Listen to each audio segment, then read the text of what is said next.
108 या आपत्कालीन सेवेअंतर्गत रुग्णवाहिका घोटाळा झाल्याचा आरोप करत हायकोर्टामध्ये याचिका दाखल करण्यात आलेली होती।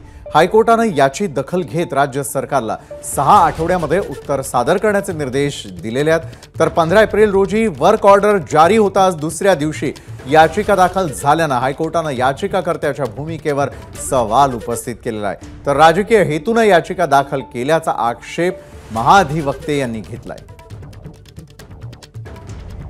याच संदर्भात अधिक माहिती देत आहेत आपले प्रतिनिधी अमेय राणे। अमेय, खरं तर 108 या आपत्कालीन सेवेअंतर्गत रुग्णवाहिका घोटाळा झाल्याचा आरोप करण्यात आलेला आहे। काय नेमकं म्हटलेलं आहे यामध्ये?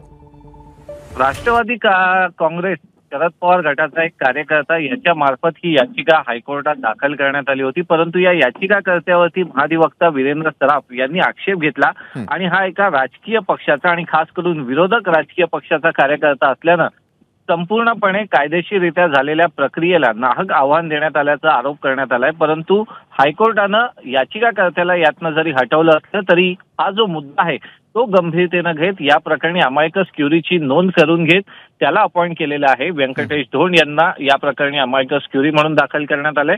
मात्र या प्रकरणी नेमकं काय आहे आणि या आरोपात किती तथ्य आहे या संदर्भात राज्य सरकारकडे विचारणा करण्यात आली आहे आणि या संदर्भात 1756 रुग्णवाहिकांच्या संदर्भातलं जे कंत्राट होतं ते अस्तित्वात असलेल्याच कंपनीला का देण्यात आलं, इतर निविदा प्रक्रियेतल्या कंपन्या कोणत्या होत्या, त्यांची निविदा काय होती, त्यांनी किती बोली लावली होती, या संदर्भातले सर्व तपशील आता राज्य सरकारला हायकोर्टापुढे मांडावे लागून आपण यात किंवा प्रशासनातर्फे यात कुठलाही घोटाळा झाला नसल्याचं स्पष्टीकरण द्यावं लागणार आहे। त्यामुळे या प्रकरणात आता 6 आठवड्यांनी म्हणजे जूनच्या अखेरीस 26 जून पर्यंत ही सुनावणी तहकूब करण्यात आली आहे।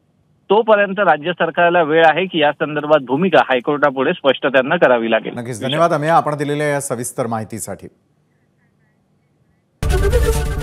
एबीपी माझा, उघडा डोळे बघा नीट।